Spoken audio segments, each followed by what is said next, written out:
다윗이 생각하기는 사람의 어떤 말로도 하나님의 위대함과 공의를 찬양할 수 없다라는 것을 알고 있었습니다. 하지만 그는 언제나 진심을 다해서 하나님을 경배했어요. 인생의 마지막 순간에 지금까지 자신을 지켜주신 하나님을 찬양하는 것처럼 아름다운 모습은 없습니다. 여러분들이 임종을 얼마나 보셨는지는 잘 모르겠지만 평안하게 가시는 분도 있고 죽지 않기 위해서 발버둥 치는 사람도 있습니다. 그분들의 얼굴이 너무나 다르다 말이죠. 사후세계를 아는 사람과 알지 못하는 사람의 그 마지막 모습은 전혀 달라요. 다윗은 자신을 표현하기를 높이 세워진 자, 야곱의 하나님께 기름을 부음받은 자, 이스라엘의 노래를 잘하는 자다라고 자기를 소개했어요. 이렇게 말한 것은 다윗이 교만하기 때문이 아닙니다. 자신을 이렇게 소개한 것을 보면 부끄럽지 않은 인생을 살기 위해서 내가 노력을 했고 그 노력을 하나님께서 인정하셨다, 그것을 알고 있기 때문이에요. 여호와의 영이 나를 통해 말씀하고 계시며 그의 말씀이 내 혀에 있다라고 하는 고백은 자기가 뛰어난 사람이기 때문에 왕이 된 것이 아니라 성령께서 자신의 믿음을 도구로 사용하셨다는 것을 알고 있다는 것입니다. 다윗은 이스라엘의 진정한 왕은 하나님이다 라고 높여드렸어요. 수많은 일을 당하는 중에 언제나 깊이를 가름할 수 없는 하나님의 사랑으로 나를 감싸주셨다라는 것을 알았기 때문에 그는 감사하는 인생을 살았습니다. 그러나 어려움을 당할 때마다 하나님이 기적을 베풀어 주시니까 그 사랑이 반복된다 말이죠. 그러니까 다윗은 자기도 모르게 넘치는 은혜를 감사하는 그 모든 감사를 잊어버리고 말았어요. 우리도 그렇지 않습니까? 하나님께 가면 기도하면 돼. 하나님이 도와주실 거야. 넘겨요.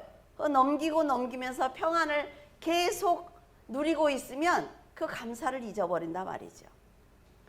그러니까 다윗은 내가 평안하게 사는 것, 내가 왕으로서 왕권을 누리는 것은 당연하다라는 생각을 하게 되었어요. 그런 생각을 하니까 밧세바를 강제로 취하는 것입니다. 그리고 요압과 악을 도모하면서 우리아를 죽이는 죄를 지을 수가 있는 거예요. 하나님과 마음이 합한 다윗은 지금까지 나는 죽으면 죽으리라 라는 믿음을 가졌단 말이죠. 그런데 그 믿음을 버리고 자기 쾌락에 빠져서 살아가기 시작을 하니까 어떤 죄도 두렵지 않은 것입니다. 여러분, 늘 감사해야 돼요. 근데 우리는 아이들에게 이렇게 얘기를 합니다. 평상시에 공부를 해야지. 시험 때 밤새우면 되니?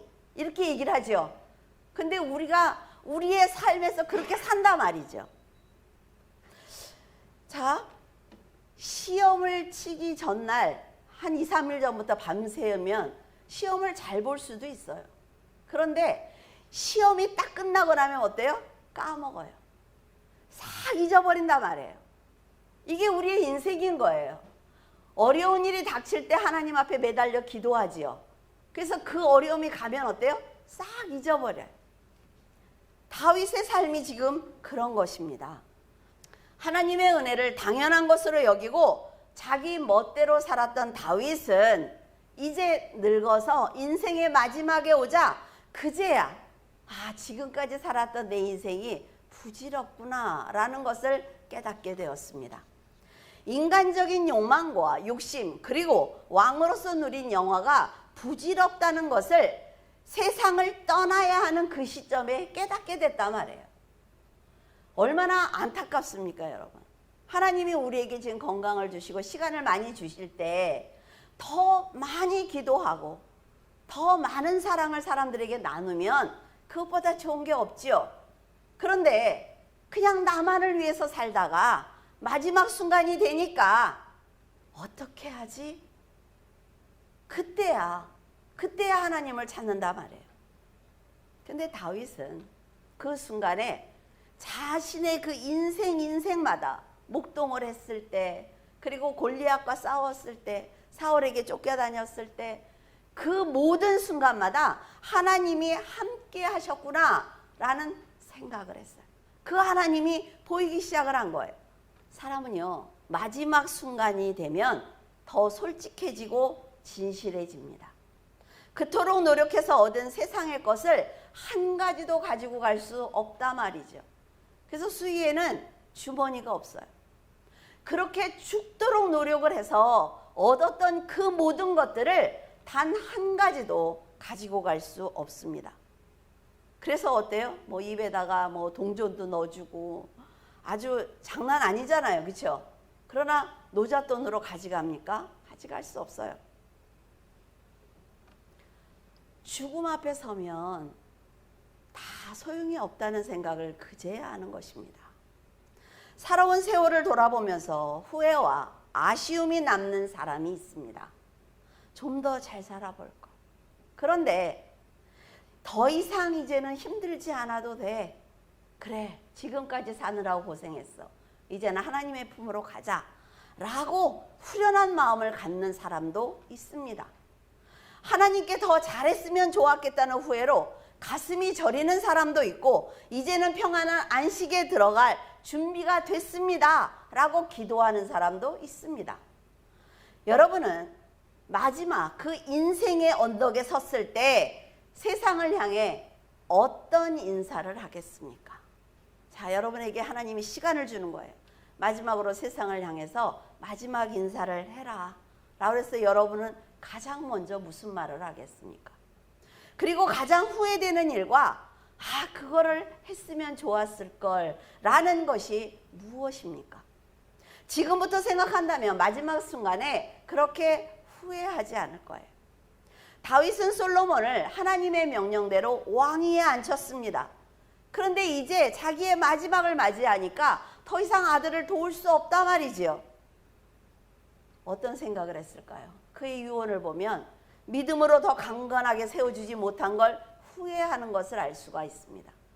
그래서 다윗은 하나님의 나라와 자신이 받은 사랑과 선한 자와 악한 자가 받는 상급과 심판에 대해서 마지막으로 유언을 남깁니다. 그 마음이 얼마나 간절했을지 여러분 한번 생각을 해보세요. 요한복음에 보면 십자가에서 마지막 순간을 맞이하신 예수님께서 제자 요한에게 어머니 마리아를 부탁하는 장면이 있습니다. 예수님께서 세상을 떠나는 그 마지막 순간에 어머니를 잘 부탁한다고 말씀하시자 요한은 곧바로 주저하지 않아요. 자기 집으로 마리아를 모십니다. 요한이 예수님의 부탁을 받았다고 해서 대속의 역사를 이해하지 못했다면 자기 집으로 모시지 않았을 거예요. 누가 부탁한다고 다 자기 집으로 모시면은 그쵸? 이렇게 갈 때 우리 엄마 좀 부탁해. 다 그러게. 예수님께서는 죄인들의 죄를 대속하기 위해서 성육신 하셨지만 하나님의 왕국을 이 땅에 세우기 위해서 오신 분이에요. 하나님의 계획을 모두 성취하기 위해서 성경에 예언된 대로 때를 따라 일하셨습니다. 이 때가 아주 중요하지요. 목숨까지 주셨어요. 그러나 사람들은 한 사람도 그 일에 동참하지 않았습니다. 그럼에도 성부 하나님께서는 계획을 하셨고 성자 하나님께서는 성취하셨으며 성령 하나님께서는 마지막 날까지 우리와 함께 동행하고 계십니다. 다윗의 죽음은 그 한 사람의 종말에 불과해요. 우리가 죽으면 그냥 내 종말인 거예요. 근데 잘 알아야 되는 건 세상의 종말이 오기 전에 내 종말이 먼저 온다는 것입니다. 그래서 잘 살아야 돼요. 하나님께서 정하신 그 마지막 날은 세계와 인류의 종말이 될 것입니다. 이 엄청난 역사를 위해서 마리아를 사용하셔서 성육신하셨어요. 그러니까 마리아가 예수님의 어머니다 해서 우상을 숭배하는 게 아니에요. 하나님께서 여러분을 사용하셔서 하나님의 일을 하신 것처럼 마리아를 사용하셔서 예수님이 이 땅에 오시는 도구로 사용하십니다. 물론 마리아가 거절했다면 하나님께서는 믿음으로 준비한 또 다른 사람을 부르셔서 마리아 대신으로 사용하셨을 것입니다.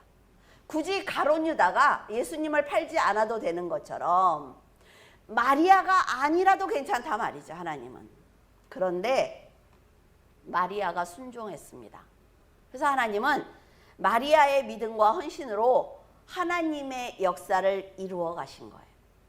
이렇게 귀한 사명을 감당한 마리아를 제자 요한에게 부탁하신 것은 마리아가 평안하고 안전한 삶을 살기를 원했기 때문입니다. 요한이 굉장히 잘 사는 사람이에요. 그녀가 죽음을 각오하고 충성했다는 것을 알기 때문에 예수님도 그녀를 보호하고 싶으셨던 것입니다. 사람들이 던지는 돌에 맞아 죽을 수가 있어요. 결혼도 하지 않은 처녀가 아기를 잉태했단 말이죠. 죽을 수가 있습니다. 그런데도 예수님을 낳아서 기른 마리아의 믿음은 하나님의 축복을 받기에 충분한 자격이 있습니다. 여러분, 자기의 자리에서 사명을 감당하는 게 이렇게 중요한 거예요. 다른 사람들이 막 큰 일을 하니까 나도 그렇게 해야 하나님의 일을 하는 것 아닐까라는 생각을 하면 안 돼요. 하나님께서 우리에게 주신 사명, 나에게 주신 사명은 그저 잠잠히 하나님께 기도하는 그런 사명을 받은 사람도 있습니다. 그리고 주일에 교회만 잘 나와도 복을 받는 사람들이 있어요. 다 그릇이 다르다 말이죠.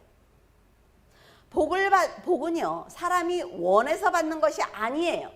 자기 사명을 잘 감당했을 때 하나님께서 일방적으로 그 사람에게 은혜와 복을 주시는 것, 그것이 진정한 복인 것입니다.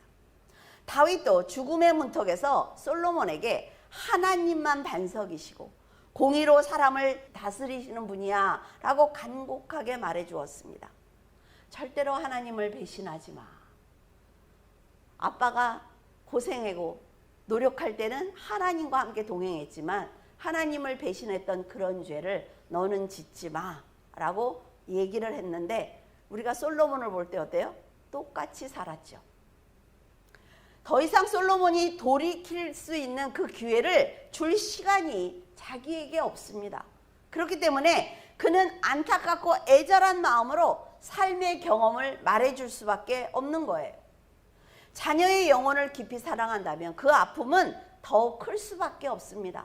그래서 부모들이 기도해서 얻은 그 경험이 있어야 되고 헌신해서 얻은 경험이 있어야 됩니다. 그래서 내가 경험을 하니까 이렇더라 라고 얘기해 줘야죠. 근데 우리 어때요? 엄마가 공부를 못했으니까 너는 해. 이러니까 애들이 공부를 안 하는 거예요. 다윗의 이런 마음을 이해하고 23장을 읽으면요, 하나님의 은혜 안에 있는 것이 얼마나 큰 축복인지 알 수가 있어요.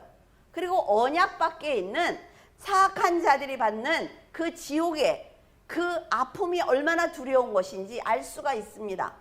하나님의 언약이 영원하다는 것을 믿고 다윗의 말을 들으면 하나님의 나라가 얼마나 아름다운 나라인지, 그리고 그곳이 얼마나 평안과 안식을 누리는 나라인지 알 수가 있단 말이에요.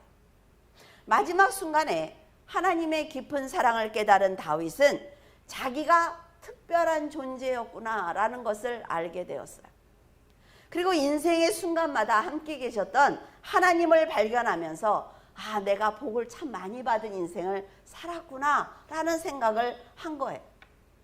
그걸 노래로 23장에 적은 것입니다.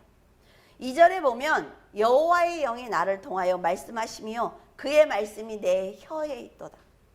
하나님의 말씀이 자기의 혀에 있다고 말한 것은 지금까지 자기가 한 말과 행동은 내 뜻이 아니라 하나님의 뜻이었어 라는 고백입니다. 하나님께서 어떤 뜻과 계획을 가지고 역사하는지 가장 잘 알고 계시는 성령님께서 나에게 직접 계시하신 거야 라는 고백이란 말이죠. 내가 이렇게 말한 거야. 내가가 아니에요. 우리는 다 하나님의 말씀이, 하나님께서는 이렇게 믿음의 사람을 통해서 말씀을 하십니다. 그래서 은사를 받은 사람들은요, 굉장히 조심을 해야 돼요. 은사를 받으면 100% 교만해집니다. 그리고 하나님의 음성과 사탄의 음성을 동시에 듣기 때문에 분별하지 못하면 교만해지는 거예요. 그러니까 내가 기도해 준 것 같죠? 내가 하나님의 음성을 든 것 같아요. 아니요. 그렇지 않습니다. 하나님께서 그 영혼을 사랑하셔서 기도하는 거예요. 그래서 기도해 줄 때 정말 집중하지 않으면 교만해지는 것입니다. 사람을 공의로 다스리시는 예수 그리스도께서는 돋는 해의 아침빛 같다. 얼마나 아름다울까요? 그렇죠? 저는 근 70이 다 되는데 딱 한 번 봤어요. 해가 돋는 걸. 정말 아름답더라고요. 구름 없는 아침 같다. 비 내린 후에 광선이 쪼이니까 땅에서 움돋는 그 새풀 같다 라고 다윗은 노래하고 있습니다. 인간이 아무리 아름다운 걸 찾아도 이 정도밖에 안 된단 말이에요. 그리고 메시아가 통치하시는 나라는 흑암의 고통과 죄악이 없기 때문에 근심과 걱정이 없는 나라다. 그곳은 구름 없는 아침 같으며 비가 내려 촉촉한 땅에서 따뜻한 햇빛을 받으며 움이 돋는 새풀같이 생명이 넘치는 아름다운 곳이다 라고 말하고 있습니다. 그리스도를 믿는 성도들이 아름답고 행복한 삶을 영원히 산다는 것을 아는 다윗은 기쁨으로 찬양하고 있습니다. 이렇게 아름다운 세계에서 살아갈 성도들이 이 세상에서 삶을 정직하고 깨끗하고 거룩하게 살아야 되는 건 아주 당연한 일이에요. 우리는 모두 뜨거운 태양이 없고 밤이 없으며 하나님의 영광이 가득한 천국으로 갈 하나님의 자녀들입니다. 그래서 지금 성도답게 살아야 되는 거예요. 6절과 7절에 그러나 사악한 자는 다 내버려질 가시나무 같으니 이는 손으로 잡을 수 없음이로다. 그것들을 만지는 자는 철과 창자루를 가져야 하리니 그것들이 당장에 불 살리리로다 하니라. 하나님께서 통치하시는 아름다운 나라를 소망하지 않고 하나님의 언약을 믿지 않으며 오직 자신의 의와 세상만 바라보는 자는 가시나무처럼 쓸모가 없다라고 말씀하셨어요. 사탄과 결탁을 해서 하나님께 반역하는 사람들은 욕심과 정욕과 불만으로 가득 차 있습니다. 그래서 입을 열면 항상 불평하는 거예요. 사람들이요, 장점과 단점을 가지고 있습니다. 그런데 사람들은 단점보다는 장점이 훨씬 많아요. 근데 볼 때 가장 먼저 눈에 띄는 것이 단점입니다. 그러니까 단점을 말하는 거예요.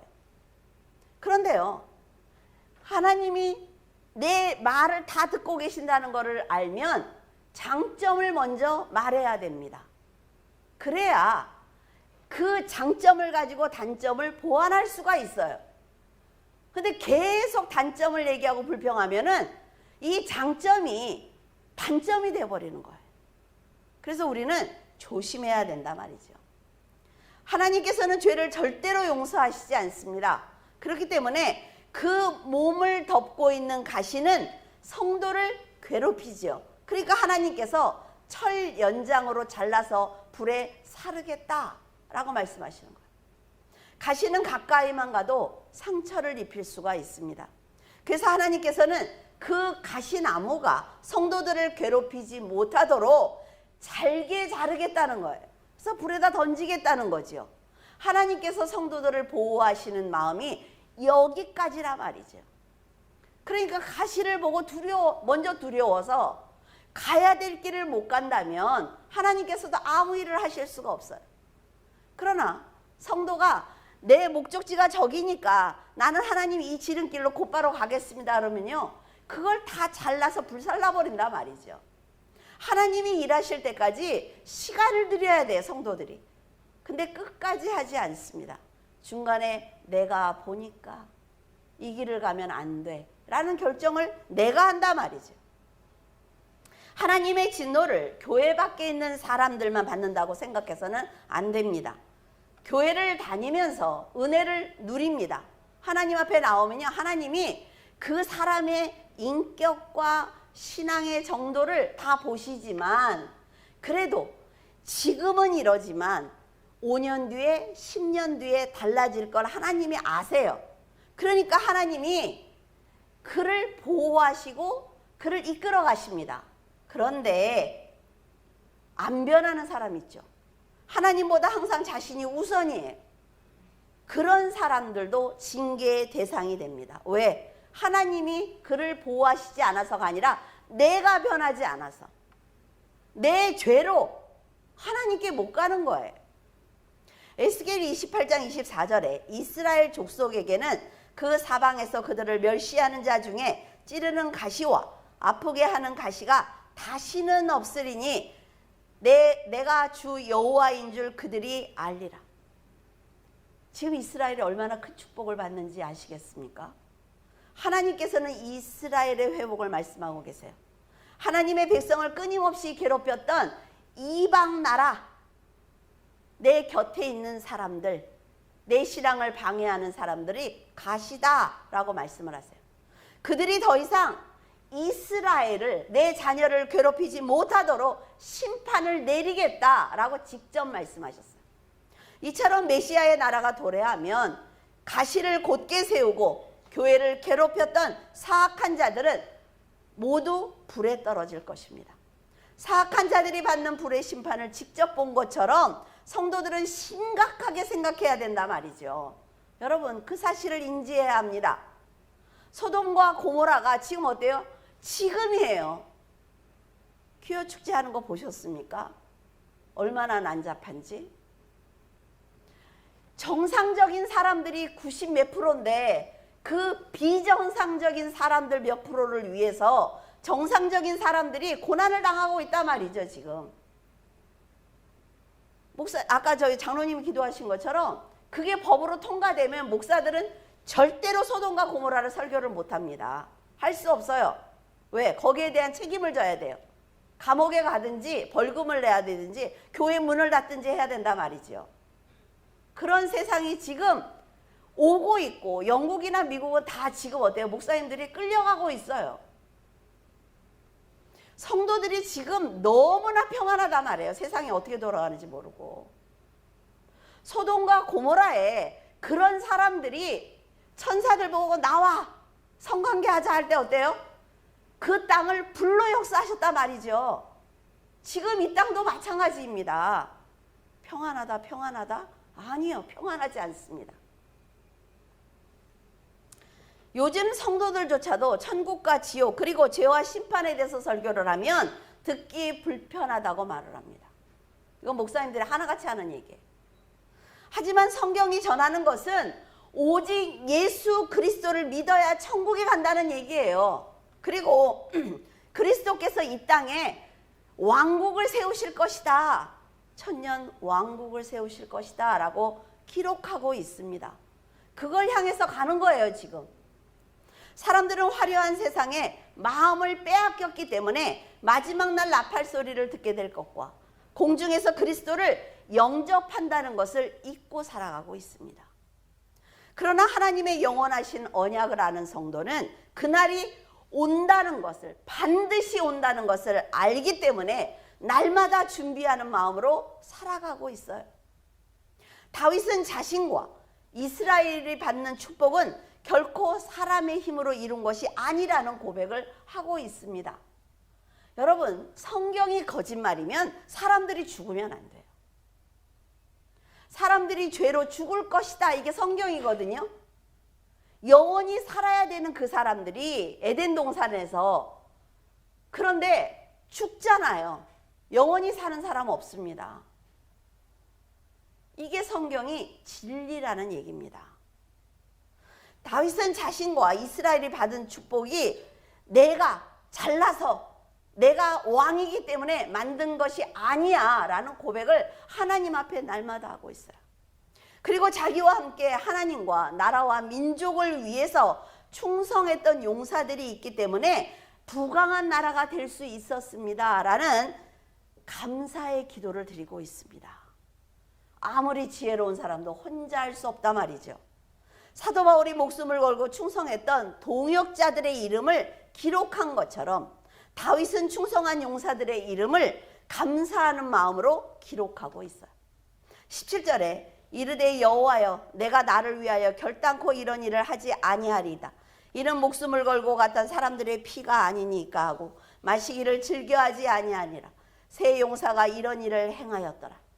다윗은 자식을 막 자랑하는 부모처럼 용사들의 충성을 막 자랑하고 있습니다.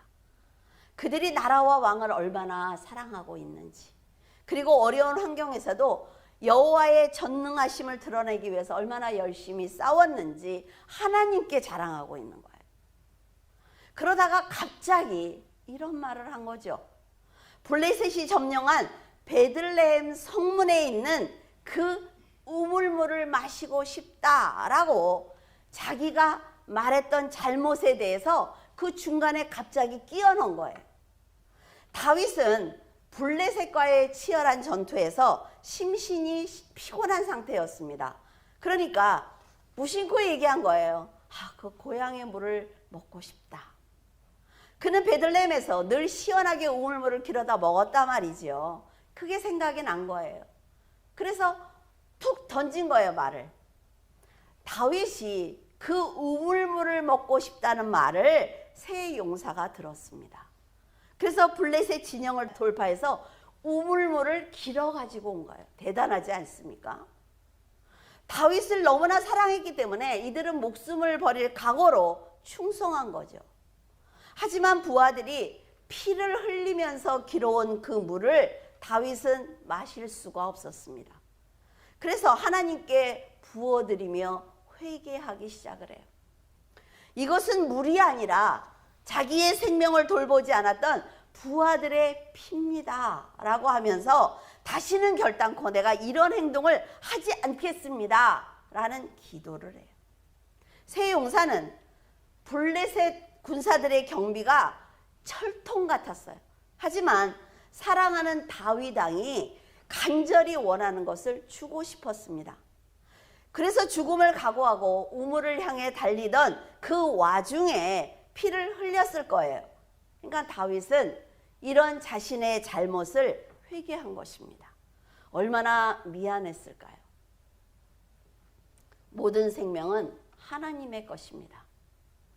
개인의 욕망을 위해서 피를 흘리면 안 된다는 거죠. 다윗은 그것을 알고 있었습니다. 여러분은 하나님의 것입니다. 목사의 것이 아니라 말이죠.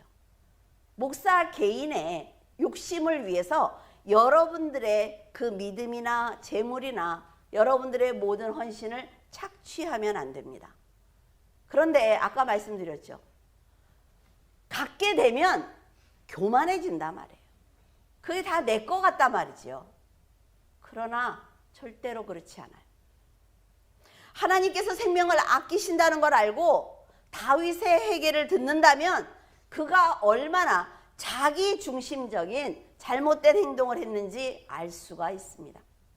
우리도 무심코 하는 말 때문에 다른 사람들이 고통을 당할 때가 있어요. 특히 지도자는 더욱 조심해야 합니다. 목사뿐 아니라 장로와 권사 그리고 구역장들 정말로 조심해야 돼요. 지도자가 잘못 판단하고 결정을 해도 그 말을 듣는 사람들은 행동으로 옮길 수밖에 없습니다. 왜? 그 말이 옳다는 생각을 하거든요. 그렇기 때문에 생명을 해칠 수가 있어요. 다윗이 간절히 원했든지 무심코 던졌든지 그가 왕이기 때문에 새 용사는 목숨을 걸고 베들레헴으로 향한 것입니다. 자, 만약 어린 병사가 이제 막 들어왔어. 걔가 저 우물물 먹고 싶다. 그에 따라서 새 용사가 달려요? 안 달려요. 가지 않습니다. 가지 않아요. 그래서 조심해야 되는 거예요. 말에 권위가 있는 것입니다. 물론 용사들이 다윗을 사랑했기 때문에 취한 행동입니다. 하지만 다윗은 자신의 잘못된 판단을 즉시 회개했어요. 아주 지혜로운 사람입니다. 살아가면서 잘못할 수 있어요. 회개하면 되죠. 용사들이 피를 흘리며 떠온 물을 도저히 마실 수가 없어서 즉시 하나님께 부어드린 거예요.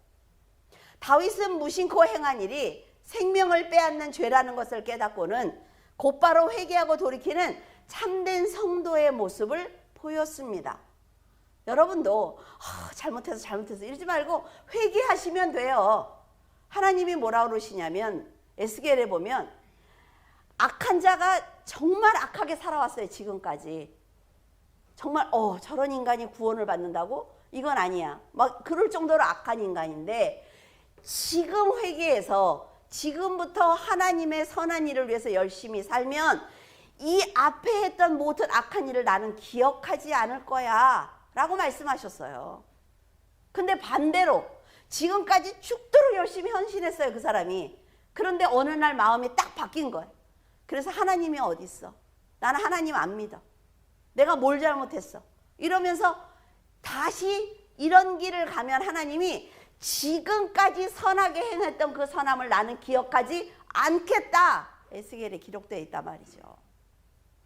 그래서 지금 여러분이 어떤 믿음을 가졌는지가 너무 중요한 거예요. 사람은 누구나 죄를 지을 수 있습니다. 완벽한 사람이 어디 있어요?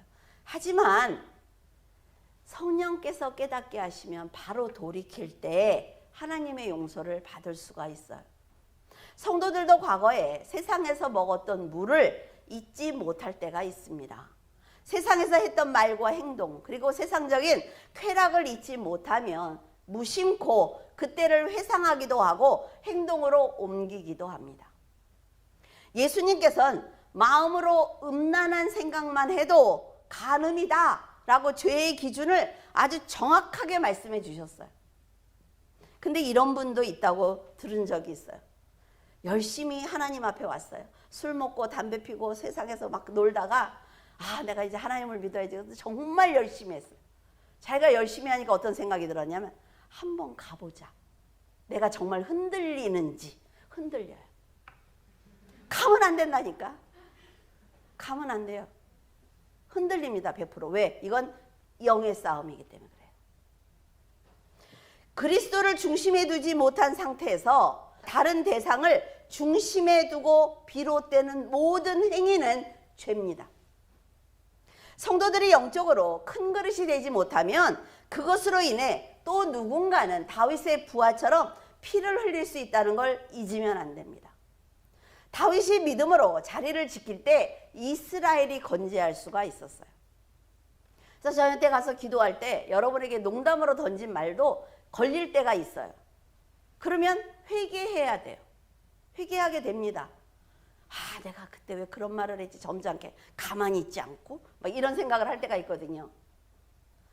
가정에서도 부모나 자녀가 잘못된 신앙과 인격을 가지고 있으면 가족들이 고통을 당할 수밖에 없습니다. 내 자녀지만 하나님께서 잠시 맡겨주셨단 말이죠. 여러분에게 말씀을 드렸어요. 사람의 관계는 이 세상에서 뿐이에요. 천국에 가신 분들을 위해서 우리가 해드릴 게 없잖아요. 돌아가신 분들을 위해서. 그렇죠? 이 세상에 살아있는 사람의 기억 속에 있는 거예요. 하나님이 나에게 자녀를 맡겨주셨어요. 내 자녀예요. 함부로 합니까? 아니요. 내 자녀를 하나님의 품에 안겨드리고 그 자녀를 보면서 기도하시면 하나님과 함께 본단 말이에요. 내 자녀를. 그래서 함부로 못하는 거예요. 그렇기 때문에 내 감정대로 말하고 행동을 하면 죄가 됩니다.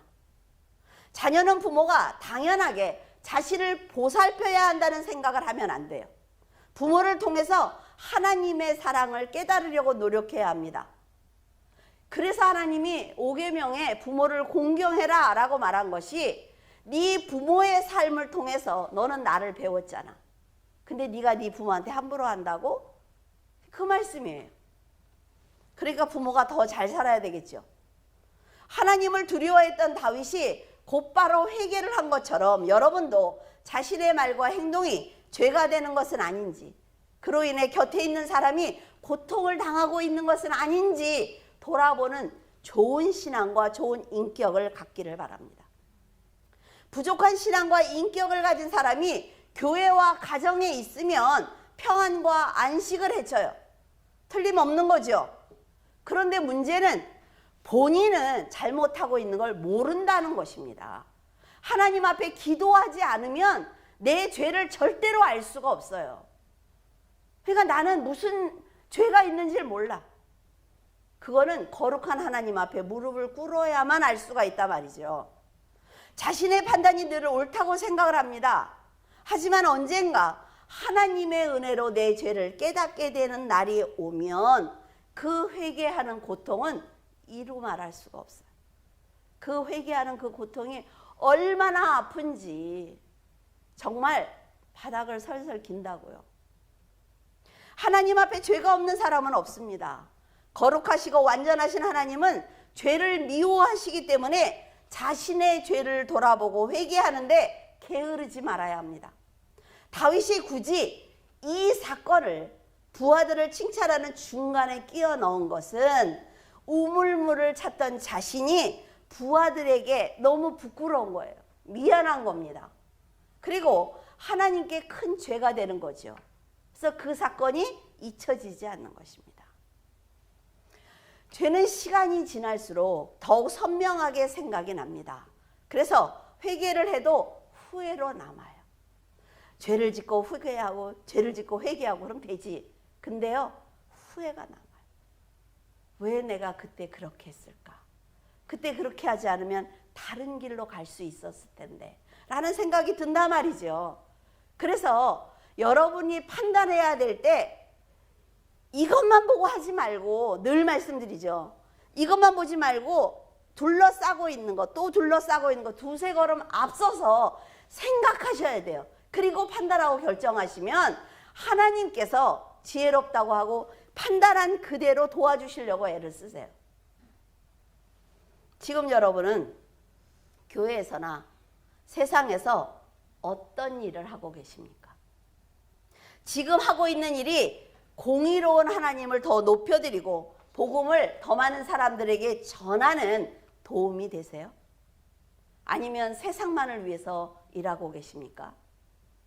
여러분은 다윗처럼 하나님의 부름을 받는 그 마지막 순간에 자신을 어떻게 소개하겠습니까? 여러분들이 세상에서 하나님 뒤에다 두고 아무리 빨리 가도 하나님께서 끌어당기면 이건 방법이 없어요. 이건 당해본 사람만 알아. 다윗은요, 하나님께서 나를 세워주셨다. 그래서 세워주신 자. 야곱의 하나님께로부터 나는 기름을 부음 받은 자. 이스라엘의 노래를 아주 잘하는 자. 이건 노래를 잘한다는 게 아니라 말씀을 잘 전하는 자라는 얘기예요. 이렇게 자신을 소개했어요. 다윗처럼 지난 날을 회상하면서 내가 하나님의 얼굴을 뵐 때가 되니까 그때는 너무 죄송했다. 마지막 순간에 회개할 만한 일이 있으십니까? 지금 하세요. 그때 그런 행동을 하지 않았다면 내가 더 좋은 믿음을 보여드릴 수 있었을 텐데, 하나님께 더 좋은 상급을 받을 수 있었을 텐데 후회하는 일들이 있습니까? 아니면 곁에 있는 사람들이 피를 흘리는 고통을 당하는데도 이기적인 생각으로 시원한 우물만 기다리고 있는 것 아니에요? 하나님보다 자신을 중심으로 살아간다면 용사들의 피를 보면서도 우물물을 시원하게 마실 수밖에 없습니다. 여러분은 영적으로 늘 예민한 성도가 되기를 바랍니다.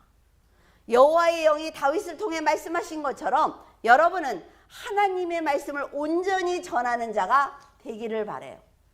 하나님의 뜻을 온전히 아는 성도는 다윗처럼 지난 날을 돌아보고 생각할 줄 아는 지혜를 하나님께 받습니다.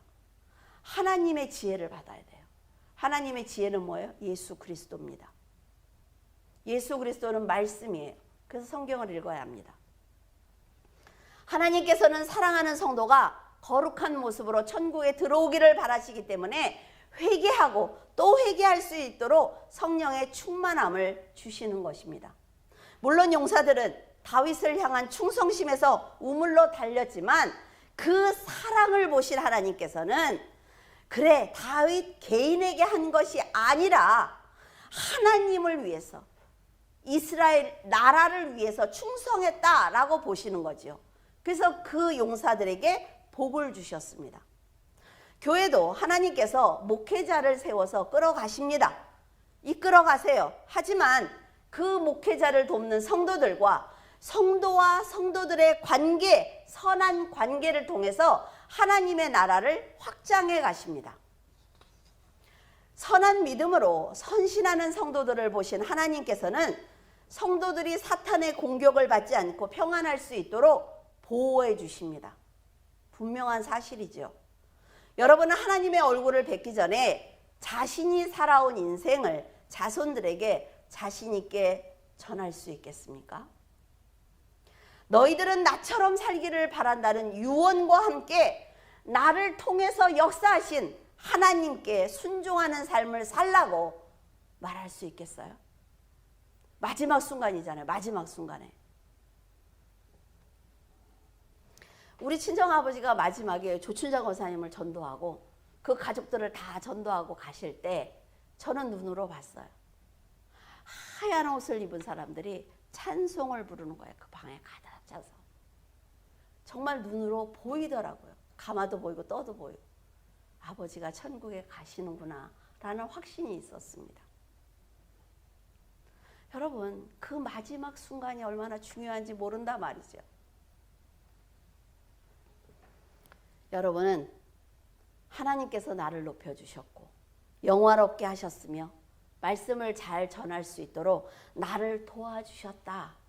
너희들도 그렇게 살아. 이렇게 자신 있게 고백하기를 바랍니다.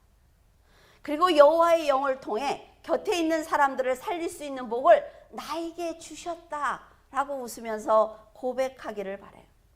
그럼요. 다윗처럼 하나님의 품에 안겨서 평안과 안식을 누리는 거룩한 성도가 될 것입니다. 기도하겠습니다. 위대하신 하나님의 영광을 찬양합니다.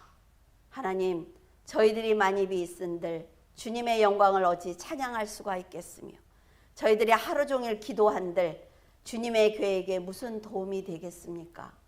그럼에도 어리석은 저희들을 부르셔서 같이 일해보자고 부르시는 그 은혜에 감사를 드립니다. 저희들에게 지혜와 명철을 주셔서 하나님 나라를 확장하는 데 쓰임받는 성도가 되게 하여 주시옵소서.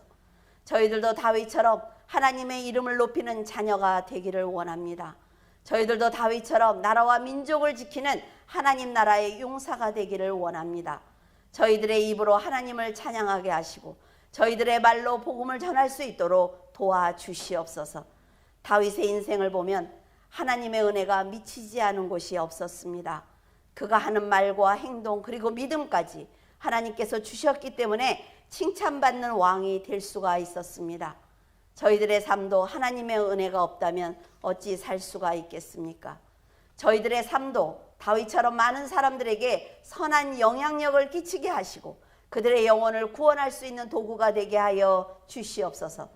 사람들에게 그리스도를 믿는 성도들이 얼마나 아름답고 행복한 삶을 사는지 보여주게 하시고 그들을 영원한 천국으로 인도하는 선한 사람이 되어 하나님께 잘했다 칭찬받는 거룩한 성도가 되게 하여 주시옵소서. 그리스도를 위해서 사명을 감당하는 성도가 되게 하여 주시고 거듭난 자녀로서 영적으로 늘 예민한 성도가 되게 하여 주시옵소서. 늘 감사드리며 예수 그리스도 이름으로 기도드립니다. 아멘.